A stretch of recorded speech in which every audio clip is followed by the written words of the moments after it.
What a crowd. Hey, guys. Hey. You wanna be? What's going on? All right. You guys like Shrek? All right. Yeah. Cool. We're gonna talk about Shrek today, not Walking Dead. Is that cool? Is everyone cool with that? All right. Great. It's gonna be great. Yeah. Just change it up there a little audible. I love it, Ross. It's amazing. So welcome to Tampa. We're so excited to have you guys. They are diehard fans. They love to talk to you guys. We have a bunch of people here who want to ask questions. So we're going to jump into it to get into the questions. So let's do this, guys. All right. Sure. Get a little... I brought some fun. It's not what you think it is. I was like, and he's pulled out a bag, guys. I brought some like merch, fun. All right, perfect. All right. Let's get to our first question right over here. Good afternoon, gentlemen. How are you? Oh, what? Right here? Oh, right here. Yo. Hey. Sorry. How are you guys? I had a question for all three of you. Okay, thank you. My question was, in The Walking Dead, for all three of you, what was the greatest challenge playing your characters, and which was the best moments playing your character? The weather was honestly, man. because and it was the weirdest thing too, because it's set in the South. Everyone knows that's where it's set, but the costume designers were like, "We're thinking 3 layers for you all the time," and you're like, "Why would you do that? It's the apocalypse. You want to be comfortable. You want to be, you don't want to be sweating your ass off all the time." And the bugs too. Oh my God, the no-see-ums and the mosquitoes and the ticks. Ticks, yeah. We had ticks because we shoot in the woods all the time, and the ticks would just go everywhere, and I do mean everywhere. And we would every day we would do tick checks, not to be too graphic, but yeah. Honestly, fun fact about ticks: they breathe not just through their mouth, but also through their butt.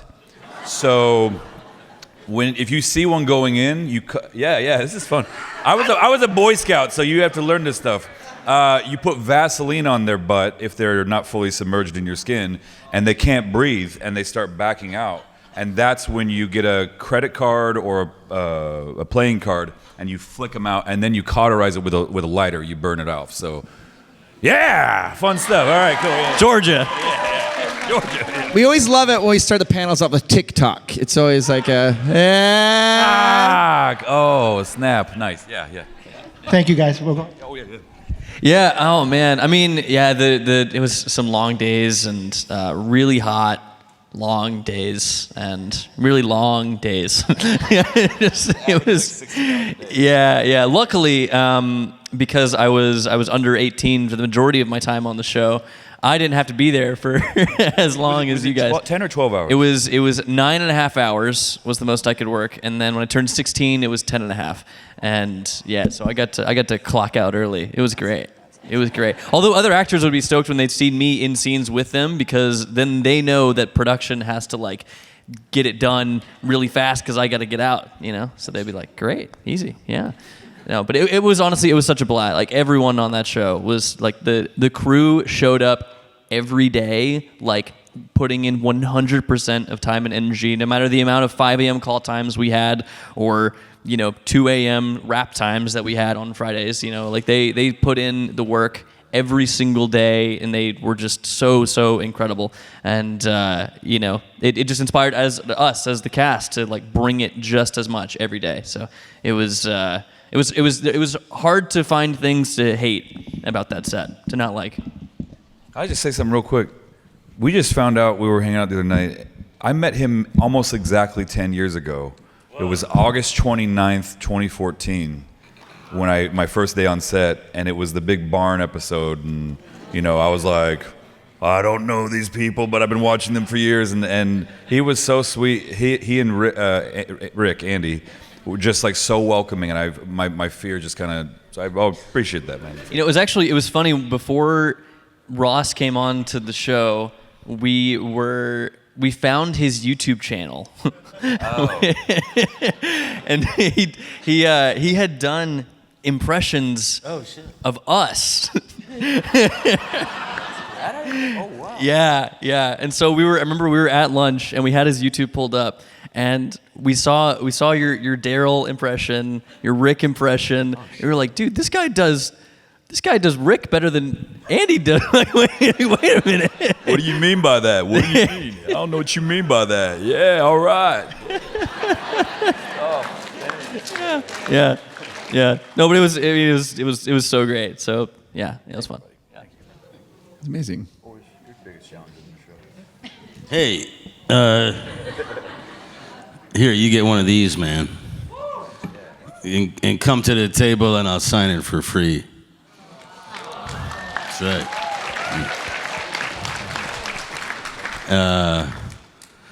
That was the hardest thing I've ever done.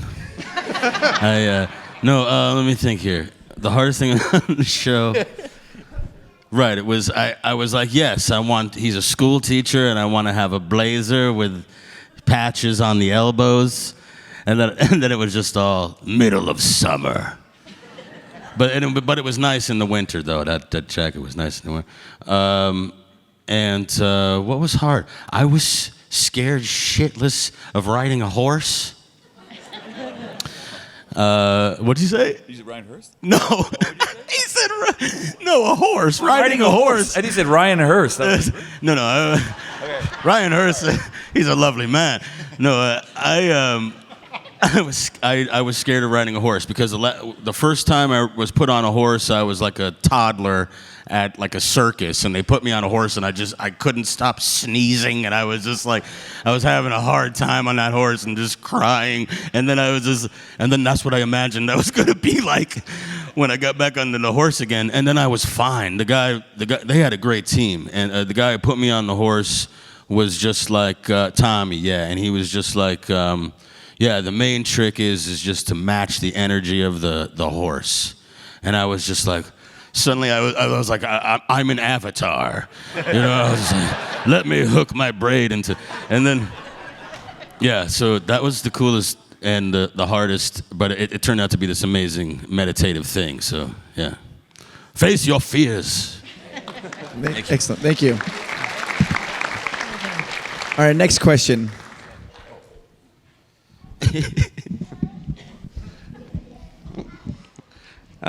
This is an open question for all three of you guys. What was the hardest scene to shoot or the most emotional scene that you had to shoot? I think easy for both of us. I mean, or I don't know. I don't want to speak for you, but I think the lineup, the Negan lineup, was just like awful.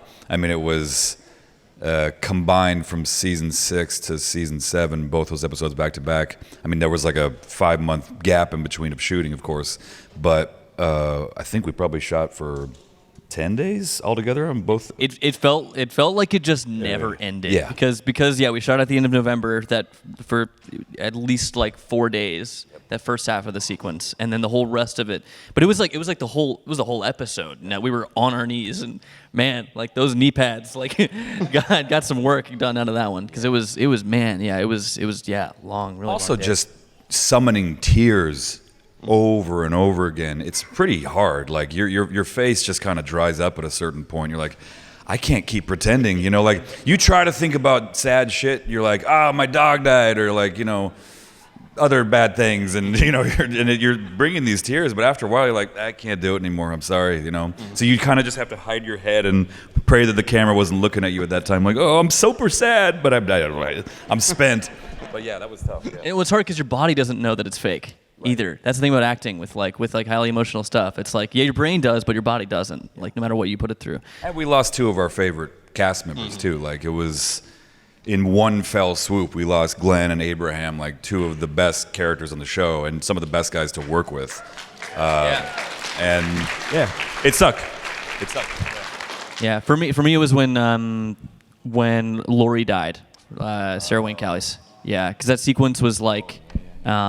It was another just like 3-day sequence of just crying and crying and crying. And also, I mean, it was I was pretty close with Sarah. She has, was my mother character on the show. So naturally, she like took me under her wing on set, and was just an amazing person to have on set. So her leaving was definitely curveball, since I knew that her character lived on far past her time on the show in the comics. So it was quite a curveball. Just such an emotionally just wrenching scene, and then like impacted the whole rest of the season for both Rick and Carl too. So But the good thing that came from that was the meme. all the memes, yes, Like all the memes. Carl, like that.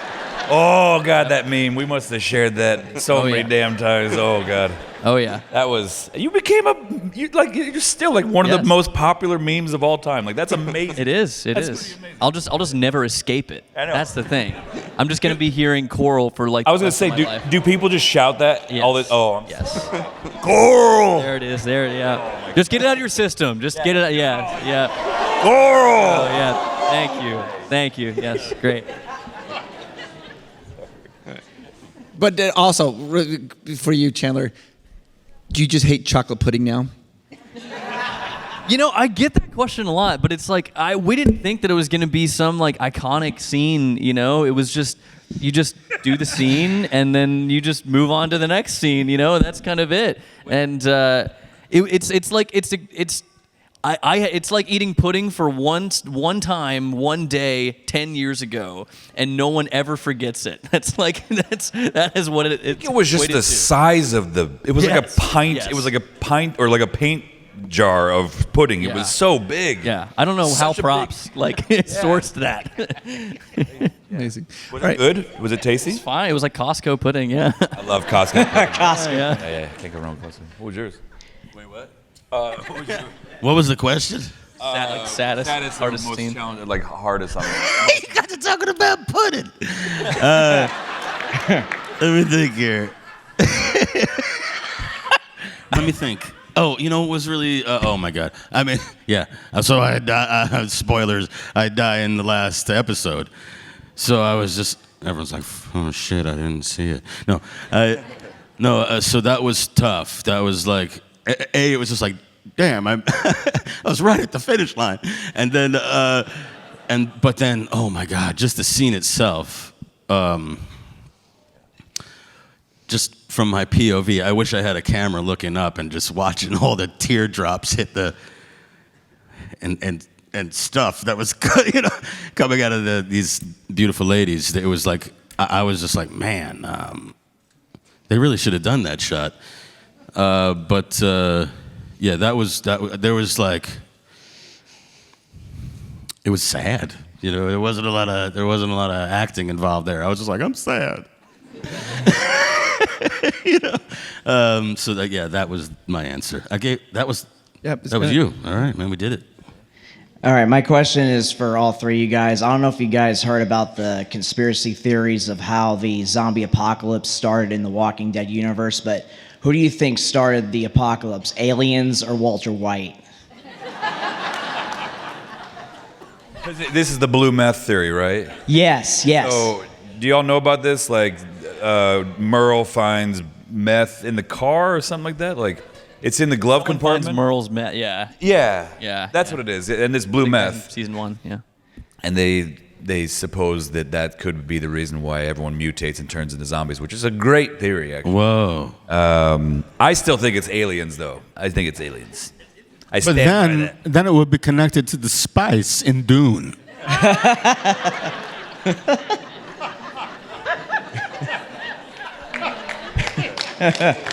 Spice must flow. Oof.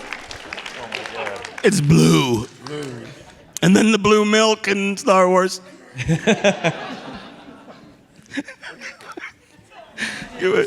Oh.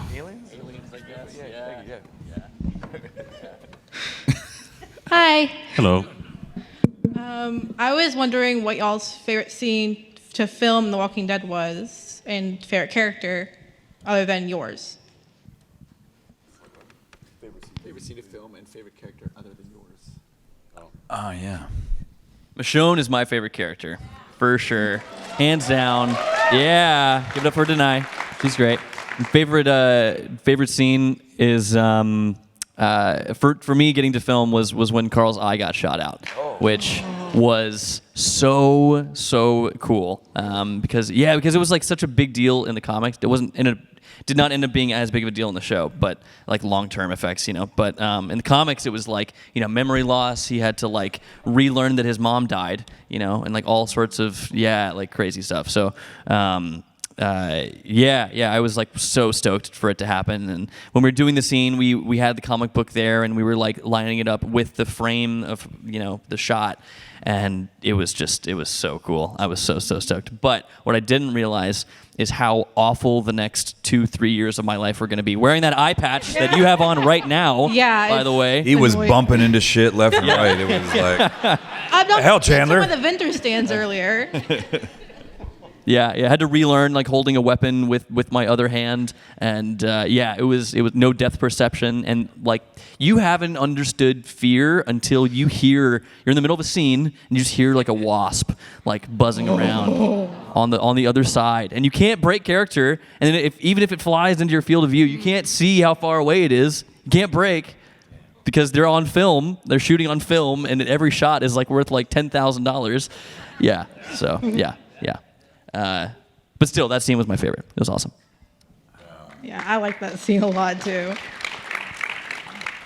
I think the One More episode was a lot of fun with Father Gabriel and Aaron going out to scavenge, and then they run into Maze, the T-1000. Robert Patrick, who's also here, he's awesome. He's my daddy. He was your dad, right? Yeah, in Balls of Fury. Balls of Fury. Yeah. Like, crazy. Like, the number of things that man has worked on is just insane. And the stories he had. Me and Seth were a little bit worried when we heard he got cast. Not because we love his work, obviously, but we're like, he always plays these stern villains and like, kind of hard asses. We're like, maybe he's going to be like that. He couldn't have been more the opposite. He's a total sweetheart and was cracking jokes the whole time. And he had the best stories about Schwarzenegger from Terminator 2. Which I cannot share with you now, but they were very funny.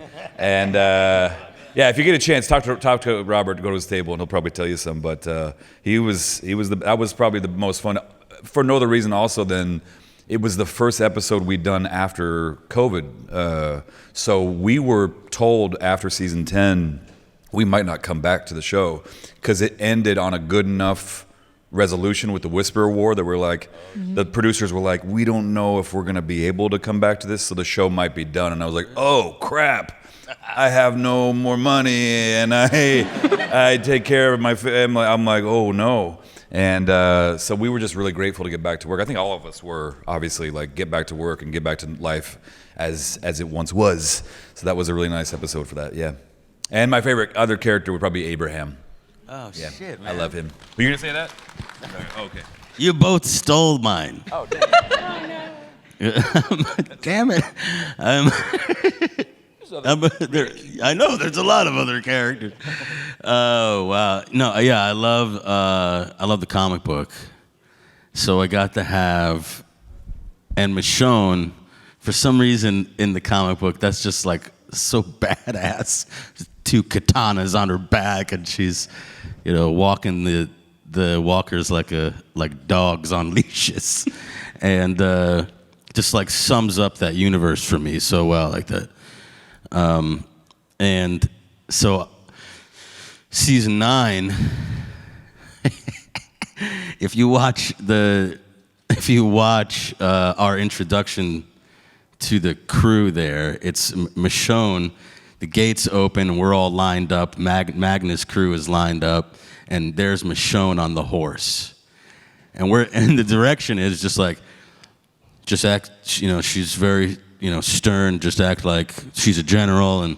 But in my head, I'm just like, oh my God, this is awesome.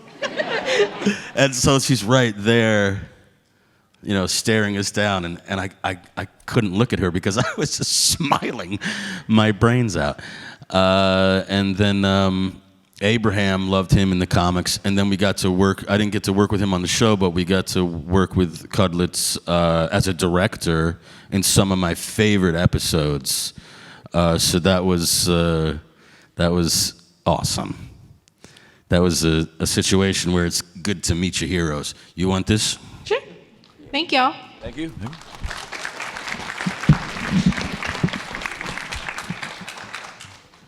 Before we get the next question, Ross and Dan, because you guys, can we give them a little treat? Because you guys do the best voice impersonation. Can we hear a little Donald Trump from you, Ross? Okay, here's the deal. I promised I wasn't going to do this because it's very triggering for some people. I understand that. But listen, here's the deal, okay? Whoa. Crooked Hillary is ruining this country. It's very sad what's happening. And we got to get the border stronger. And I don't know. So.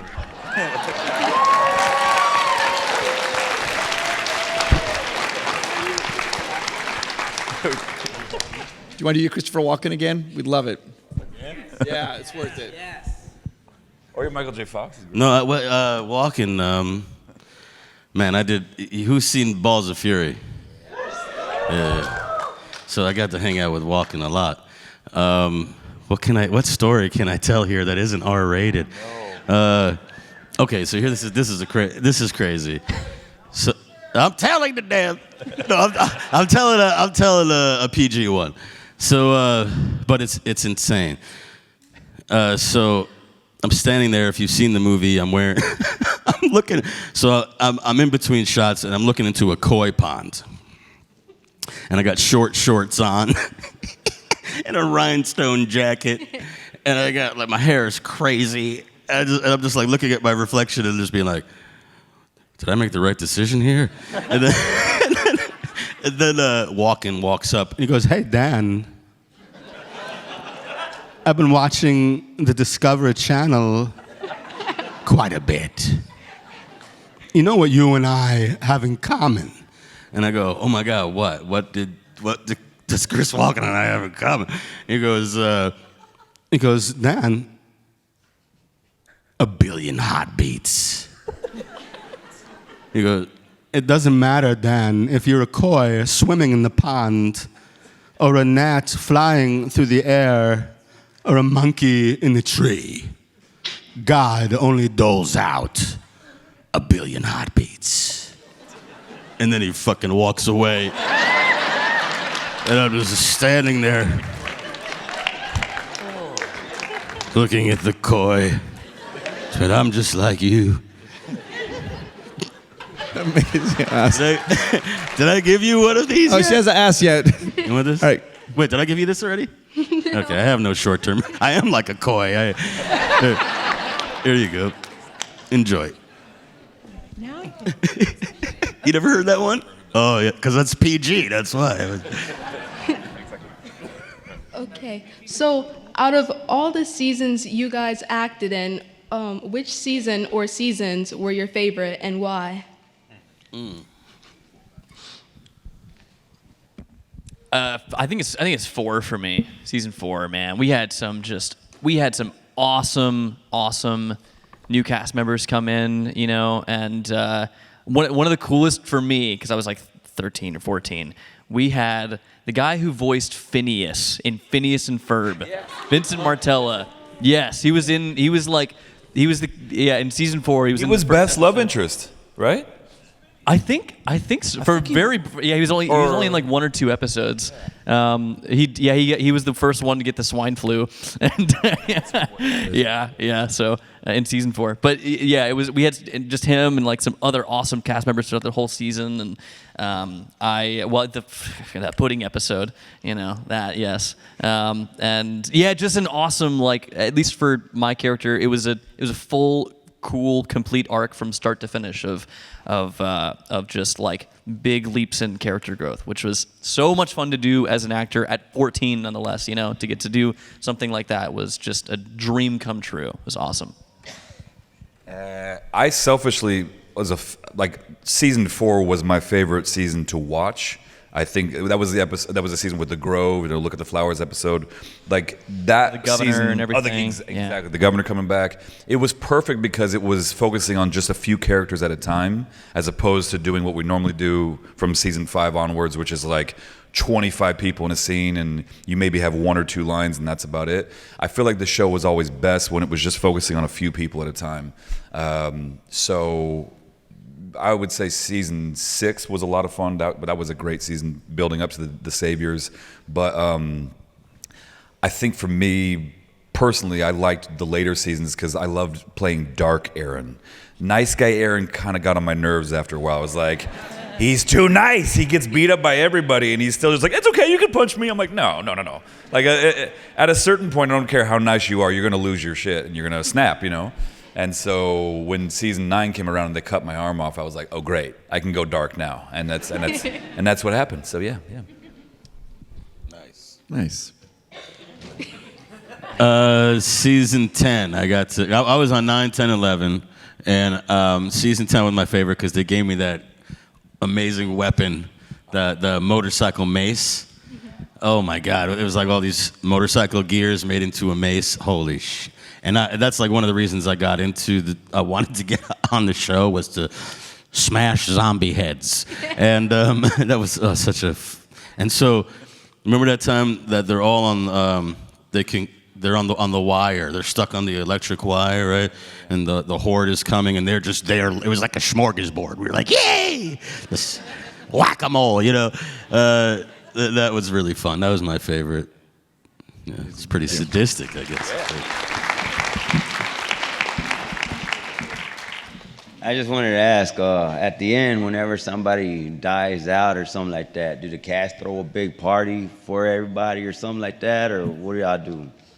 Yeah, I mean, it started as a cast members would take we'd take everyone out to like their favorite restaurant in Atlanta, you know, and then people started taking videos of in the later seasons of like us celebrating and whoever, and then like they would see us come back again and someone would be missing, and so the people started to put the pieces together. So it became more of a private thing. We would all just get together at someone's house or something, and and do some sort of celebration. And we did do that, and it was just a good way to just send them off, because when you're working, with each other for that long, and you have scenes with each other, and you go through a lot of stuff, like those long hot days, like it's a lot of stuff you're going through together. So it's always an emotional thing, and it's a good way to send each other off. It was a cool concept too, because I think we should all adopt this, in our personal lives too, because it's like you get to say the nice things about someone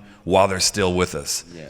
You know what I mean? Like, it was so nice to be like, hey, I really loved this about you. I love this about you. And you're like, wow, thank you. I never would have heard this unless I had died. Right. For real, like, huh. And there's no way of knowing if you actually would have heard it up there or down there. Yeah. I think it's a cool concept. And they were long. They usually lasted like 5 or 6 hours. But they were nice. Here, Bubba. I love your shirt too, by the way. Kid Rock, hell yeah. Yeah. Hi. Oh, nice. Like Alice in Wonderland steampunk or something? Yeah, just like steampunk. Nice. So this is a Marvel question, not a Walking Dead question. For you, Ross, how was it playing Red Skull? Because that's kind of crazy, like all the prosthetics you had to put on your face and everything. I got lucky because Hugo had to wear the prosthetics for the Captain America First Avenger, but when I got on, the technology had advanced enough where I just had to do dots on the face. So me, Thanos, Hulk, all of Thanos's underlings, we all just had, bless you, you had dots all over your face, like these in very specific quadrants. And then you wear a head camera in front of your face that they can literally record all of your facial movements and everything, and then they can map it out in a computer after the fact to remove my nose, make my skin red. So it was a really easy way to shoot, honestly, and it didn't require 2 or 3 hours of makeup in the beginning of the day and an hour to take it off at the end. So I was very, very lucky. But it was like a dream come true to play that role, even though he's a Nazi. It's he's the Nazi. So that's cool. Yeah. So Gotcha. Thank you. So thank you. Do you want this? Or... I know I'm not the Red Skull or anything. All right, next question. Yes. So as a fan, I had a hold for 3 excruciating months to see who was going to get the bat. That was for you guys. Did you guys know which actor was going to get the bat? And the second part would be, was it hard to keep a straight face working with Jeffrey Dean Morgan? Working with Jeffrey wasn't too bad. I mean, he was like the dude is he's nothing like his character on the show. You know, he's got mad charisma on set in general, but he's not like, he's the nicest guy ever, and so down to earth, and so like, you know, just genuine with you, you know. But for that scene, I genuinely did not know. I was not told or given any sort of heads up. As we were shooting the scene, I had a pretty good guess that it wasn't me, because I would have been told. But I did not know until I got the script who it was. Oh yeah, I know some people were told, but I was not. Yeah. Cudlitz mentioned it to me that he was going to get killed, but Steven kept it pretty secret, and then we was like, oh shit. To know that we were losing both of them was not a great thing to hear. But yeah, I'll never forget watching Jeffrey come out of that van for the first time, because he was shooting Grey's Anatomy. He was like shooting that nonstop. He was pretty big in that last season of that show, and because I think he died in it or something. He's like is it? Yeah. So it was terrible. Oh shit. Okay. Well, yeah. So I mean, he was like a big character, and he was like dying of cancer, and he, you know. Anyway, so he was doing all these shoots in L.A. We had him for like 24 hours, I want to say. It was crazy. Like, he had to fly in, memorize 10 pages of dialogue, which is, I've done that on the show when I first got on. It's not easy, especially when you're just basically talking nonstop and no one's interrupting you. It's pretty hard. And he came out of that trailer just, you know, bat swinging around and just being like, oh, hell yeah. You know, like, look at you with your pee-pee pants on. I become more Jack Nicholson when I do. I'm like, your pee-pee pants on, your poo-poo pants. His Jack is amazing. But that's you know, Jack had a bat too, man. That's true in the show. Danny. Yeah. Not gonna hurt you, Danny. Just gonna smash your head in. Yeah, that would have been an amazing switcheroo there. Negan versus Jack. Whoa. Bat battle. Yeah. And then Batman comes in. What's going on? Where are the drugs? They all start pointing each other like Spider-Man. Yeah. Yeah. Oh yeah. Did I give you this? Thank you. No. No. Did you ask your question yet? That was your question. It's all a blur now. Fuck. It's the multiverse, man. Hi, my question's for Chandler. I was wondering that, would you ever come back for Carl if there was ever a chance, even in like a flashback sequence or a dream? Yeah. I mean, you know, it's kind of tricky. I love the costume, by the way. You're killing. You got the hair and everything. Yes, thank you. Killing it. It's tricky because Carl is kind of played his part. You know, Yeah. I feel like he's his whole point of dying was to get Rick to not kill Negan, you know, Yeah, and and to get kind of Rick like to kind of break keep it the going, more. and he that is kind of done, and he's, you know, still mentioned every now and then, which is like, it's so cool to have the character still be relevant in the other characters' lives, you know, but. He's played his part, you know, and if it comes a time where he, you know, it makes sense to do some sort of like flashback or dream sequence that is you know, conducive to playing that same kind of part again, then I think it makes sense, you know. Yeah. Thank you. Yeah. Thanks. Yo, you want one? Here you go. Enjoy. So if you guys would have died at any other point in the show, where would you? Well, other than the ones that are alive still. Like, if you guys would have died at any point in the show, where would you have done? The end. That would have been nice, right? Yeah. One of the spin-offs, maybe.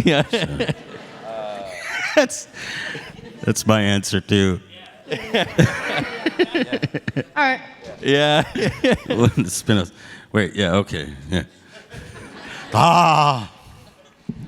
The timelines are shifting. I think I gave him 12. I don't even know. Yes. Hi. If you had to play a different character, who and why? Judith. Baby no Judith? lines. Oh yeah, baby yeah, Judith, baby right? Judith. Yeah, Yes, yeah. no lines. You get pampered all the time. You know, it's great. Yeah. Yes, 100%. Listen, the amount of time that I spent standing in the background just holding Judith. Oh, that's just true. trying to. It was a whole season of basically like. Yeah. That was when our ensemble expanded like crazy, but they wanted me in every scene, but they also wanted Judith in every scene, and I was the only candidate to be holding Judith. And listen, we went through 7 sets of twins on like the course of and every time it would be about 2 months where I'd like get to be bonding with the set of twins. I got to bond with 2 of them, and as soon as it gets to the point where they don't immediately start crying when they're put into my arms, and like I can like finally like get them like settled down and not cry in the middle of a scene or take, they switch them out with new sets of twins, and I got to do the whole thing over again. So yeah, I would be Judith. These babies were total divas, let me tell you. They were terrible. You couldn't get them to calm down. They were very fussy, crying all the time like liberals. It was very sad. No, I would probably play Abraham because he had the best lines of all. The one-liners he got were so funny, and I never had funny lines on the show, and I always was told by Scott Gimple, our main showrunner, that I was going to get funny lines. Like in the comics, he was written much more funny, and then they just never gave me funny stuff to do, and I was like, man, I want to do funny lines, you know? Yeah. What was Rooker's name? Merle. Merle. Yeah. I was reading the comic books, and I couldn't watch the show unless I turned it to black and white. That's how much I loved the comic books. And so when I said, oh shit, I'm on this show, I really have to catch up here. And so it was on TV, and then I put it on. I was like, okay, I'm going to start watching every episode. And there was Merle on the roof with the handcuffs. And I was like, holy shit, this is a great show. And I was like, and then I would just love to, he basically goes through every single emotion up on that roof, trying to get the goddamn handcuffs off, right? He's going to sew his own hand off. So I think it would be, when I watched it, I was like, ooh, I wonder what I would play, how I would play this scene. So my answer is Merle. Excellent. Great question. You guys, the party doesn't have to end. We have run out of time, but they're going to be going. Speed round, maybe? Do a speed round? Yeah. All right. Okay, quick question. If you were in a zombie apocalypse, what would your weapon of choice be and why? Good answer. Suicide. Morbid. Wow. I already know mine. It's my mace arm. I definitely would love that mace arm for sure, yeah. Yeah. You ever read Shaolin Cowboy? Heard of it. Silence. So he's got a staff, and he's got on one side he's got a chainsaw on one side, and on the other side he just spins that. I think that would be helpful. Or like Gatling guns, or like a giant like Robotech outfit. Okay. Just RoboCop. RoboCop walks very slowly. Here you go. All right, we'll do 2 more, but it's going to be speed round, so super fast. Okay, hi. So how normalized would you guys say that the walkers kind of became to you guys? Like, was it something you just kind of got used to seeing after a couple weeks, or was it even years working on the show, you were just like, I'm going to see that in my nightmares tonight? How normalized did it Well, they're real people, they got it's like, oh hey Steve, it's like, it's like we eat lunch, and they'll go off and smoke a cigarette off the side, so they're normal, they're just normal people. So it was more just coworkers, just people that you work with. Yeah. I was never scared of them, but I had crazy nightmares about them when I first got on the show for the first couple weeks, and then we had lunch. My 3rd or 4th episode, I was sitting across from a walker. They sit down and they're like, "Oh, sorry, this is kind of gross, but I got to take my face out." And I was like, "What?" And they removed their mandibles and they're covered in saliva, and they put it on there. I was like, "Oh my god, dude!" And it was just such a humanizing experience. It's like, I will never be frightened of these things ever again. This is But. Those were the best pictures, or the zombies leaning on something, smoking a cigarette. I love that. My question is for Chandler. My name is Barbara. Hello. When you first started, young Master Chandler, and you saw your career ahead of you, when you started, did you think it's not going to get better than this? And do you think it will, seeing your career ahead of you? God, I hope so. No, I mean it was so gradual. No one on the show thought that we were like after season 1. We thought, oh, that's it. We're all crying and hugging. Like, well, it was a great 6 episodes. That's now that might not see each other again. And yeah, it just kept building and building, and it never I don't know. I never thought that it would keep getting. None of us ever thought that like, oh, it's going to keep getting bigger and keep getting bigger. Yeah. So it's crazy that I'm still here today talking to people that love the show, and that have even seen my work in the first place or like my work at all. So it's amazing. I'm sure you guys probably feel in similar boats. It's insane. It's infinity. I mean, it will be generations after. Yeah. Thank you. You're welcome. All right, guys, give a huge round of applause, everybody. Thank you. You can still go see them at their booths to get an autograph or photo. One more time, guys. Give a huge round of applause for Chandler, Ross, and Dan.